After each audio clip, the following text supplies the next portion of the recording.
आप रोज किताबें नहीं पढ़ सकते, ये मैं बहुत अच्छे से जानता हूं, लेकिन बिल गेट्स हर सप्ताह में एक किताब पढ़ते हैं।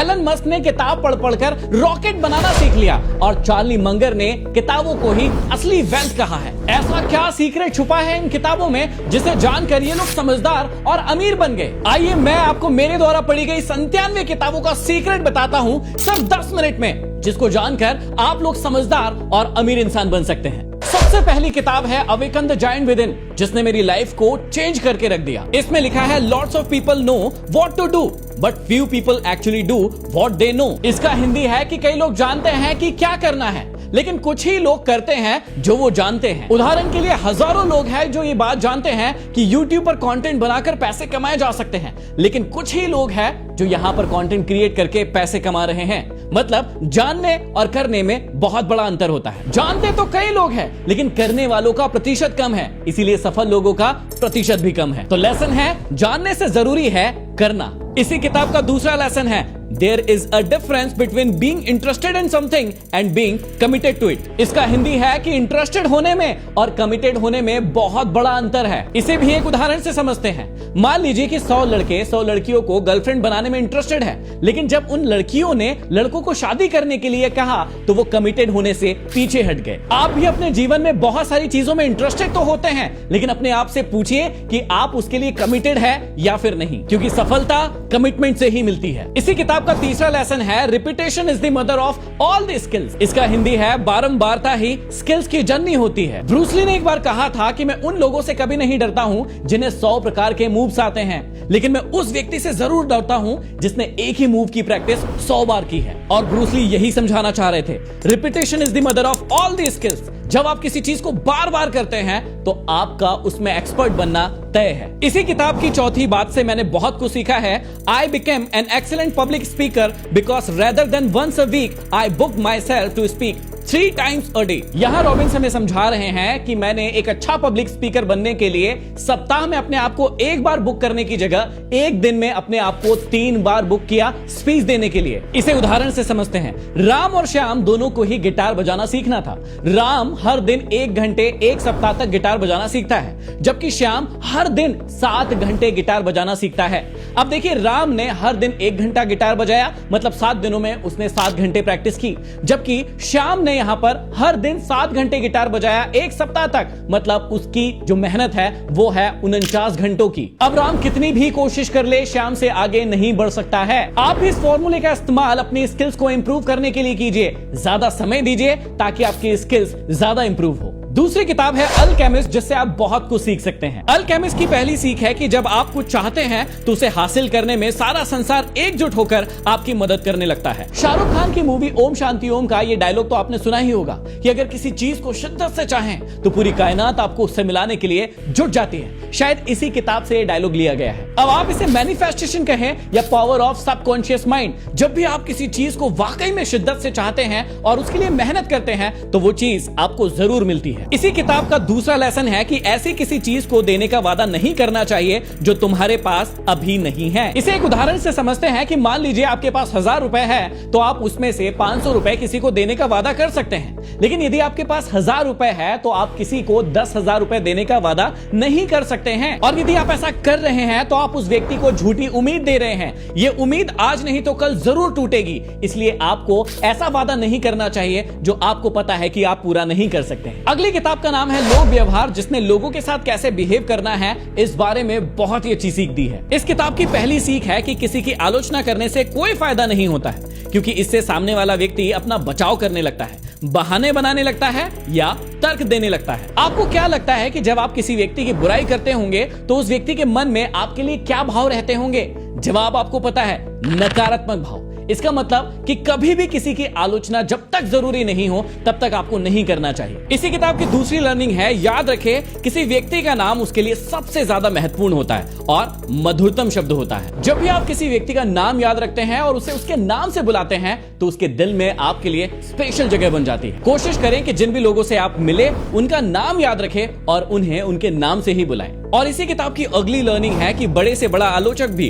धैर्यवान सहानुभूतिपूर्ण श्रोता के सामने नर्म पड़ जाएगा। लेखक का कहना है कि अच्छे श्रोता बनिए, जो व्यक्ति अच्छा स्पीकर होता है वो अच्छा श्रोता पहले होता है। सिर्फ लोगों के सामने अपनी बातें मत रखते रहिए, इससे उनके कानों में चुभन पैदा होती है और उन्हें लगता है कि आप दूसरों का सम्मान नहीं करते हैं। इसलिए अच्छा श्रोता बनना बहुत ज्यादा जरूरी है। अगली किताब का नाम है रिच डैड पुअर डैड, जिसकी 3 लर्निंग आपकी लाइफ बदल सकती है, क्योंकि इसने करोड़ों लोगों के जीवन को बदला है। इस किताब का पहला लेसन, पैसा शक्ति का एक रूप है, लेकिन वित्तीय शिक्षा इससे भी ज्यादा शक्तिशाली है। पैसा आता जाता रहता है, लेकिन अगर आप जानते हैं कि पैसा कैसे काम करता है तो आप इसे काबू कर सकते हैं और दौलत बनाना शुरू कर सकते हैं। आपने अमिताभ बच्चन के बारे में जरूर सुना होगा कि लाइफ में बहुत ज्यादा सफल होने के बाद एक ऐसा मूवमेंट आया जहां पर वो बैंकक्रप्ट हो गए थे, उनके पास पैसे ही नहीं बचे थे, लेकिन कुछ ही सालों में वापस से उन्होंने अपनी स्किल्स का यूज किया और वापस से करोड़पति बन गए। रॉबर्ट कियोसाकी यहाँ पर समझाना चाहते हैं कि पैसा ताकतवर है, लेकिन शिक्षा से ज्यादा ताकतवर नहीं है।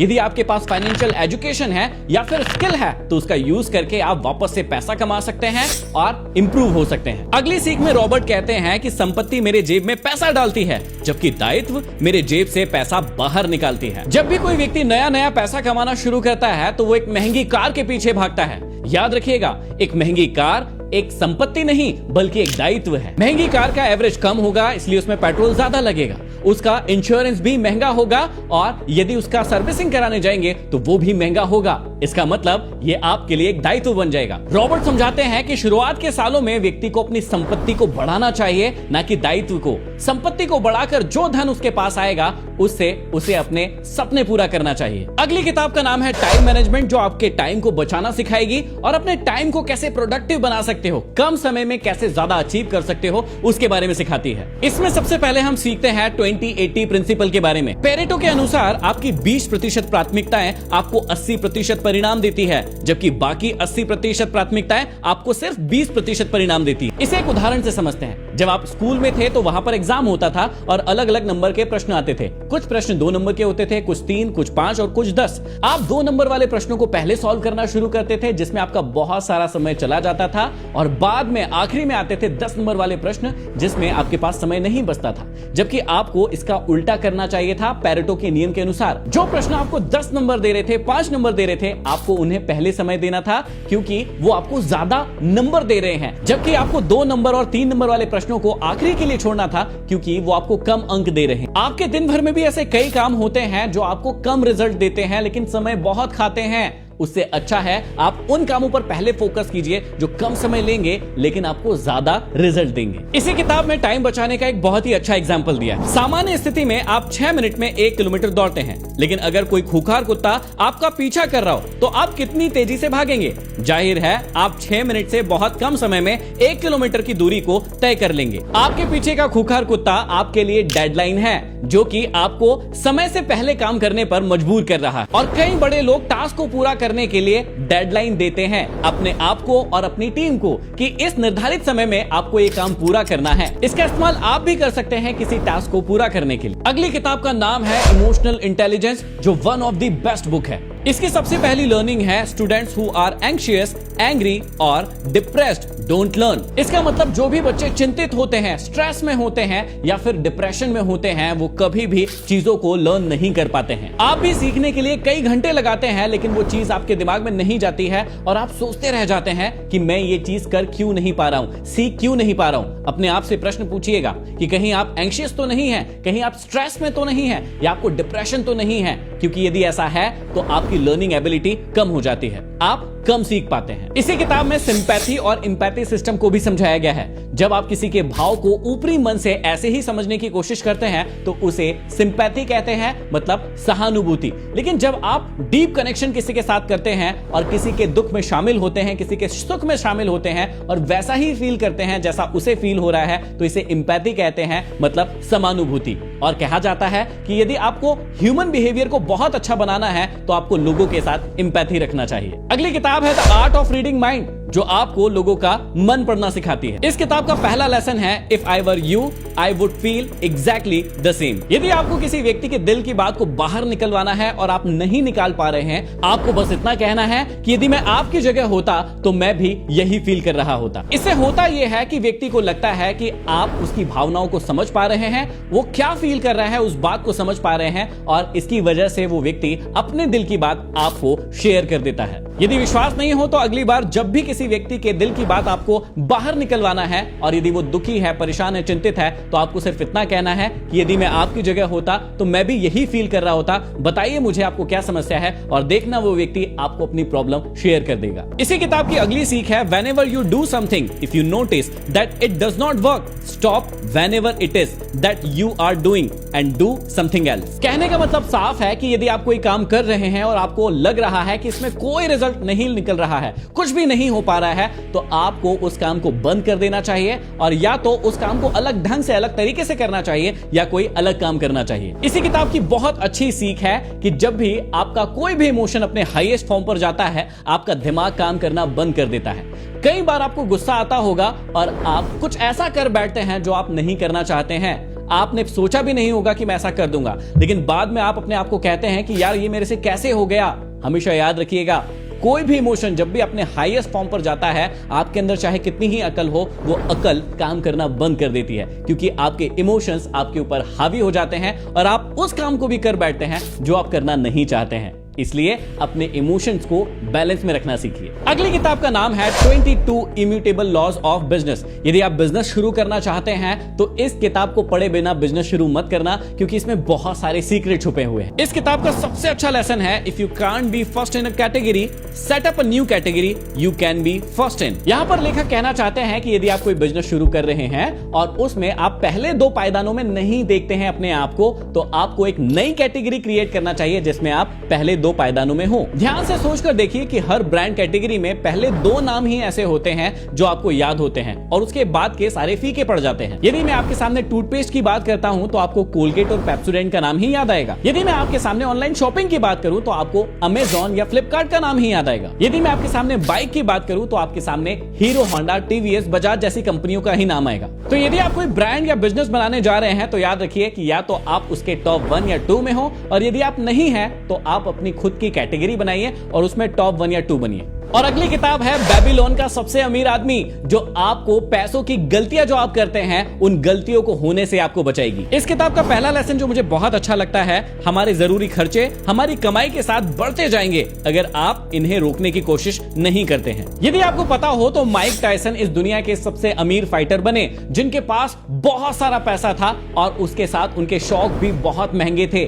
लेकिन एक समय ऐसा आया जब वो बैंकक्रप्ट हो गए। इतना सारा पैसे कमाने के बाद भी कोई व्यक्ति कैसे बैंकक्रप्ट हो सकता है? ये इसी बात से हो सकता है कि जब आपके पास ज्यादा पैसे आते हैं तो आपके खर्चे भी बढ़ जाते हैं, लेकिन एक समय ऐसा हो सकता है कि आपकी कमाई कम हो और खर्चे वहीं के वहीं रहे। अब खर्चे वहीं के वहीं हैं, कमाई यदि कम हो गई है तो इसका मतलब क्या कि आपके लॉस होना शुरू हो जाएंगे और आप बैंकक्रप्ट हो सकते हैं। अगला लेसन है अपने निवेश की रक्षा करने के लिए वहां पैसा लगाए जहां मूलधन सुरक्षित हो। आपने कई ऐसी स्कीम के बारे में जरूर सुना होगा और उन स्कीम्स में लोगों को फंसते हुए भी जरूर देखा होगा, जहां रातों रात अमीर बनने की बात कही जाती है। भारतीय लोगों को फाइनेंस का बेसिक भी नहीं पता है कि उन्हें अपने पैसे को कहां और कैसे निवेश करना चाहिए। नॉर्मल व्यक्ति बहुत ज्यादा रिटर्न के लालच में आ जाता है और वहां अपना पैसा लगा देता है जहां पर उसका मूलधन भी खतरे में होता है।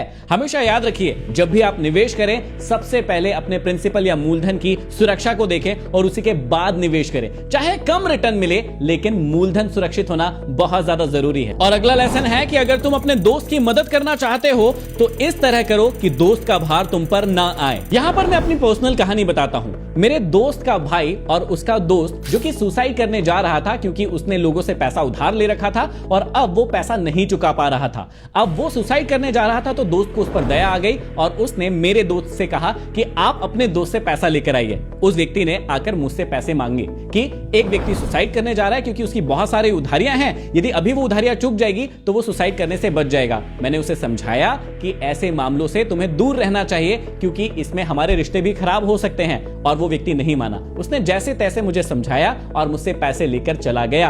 अब आगे क्या हुआ कि लगभग 6-7 साल हो गए हैं और उसने मुझे पैसे नहीं लौटाए हैं, क्योंकि ना उस व्यक्ति ने इसे पैसे लौटाए और ना ही उस व्यक्ति ने दूसरे लोगों को पैसे लौटाए हैं, और वो अपने जिंदगी को मजे से जी रहा है। कहानी का सार सिंपल है कि दूसरों की मदद करने के चक्कर में अपना नुकसान ना करवा लेना। यदि आपको लगता है कि इस वीडियो से आपने बहुत कुछ सीखा है तो इस वीडियो को उन लोगों तक शेयर जरूर कर दो जिन्हें आप ये बातें समझाना या सिखाना चाहते हैं, और कमेंट करके बताएं कि आपके लिए सबसे अच्छी सीख कौन सी थी।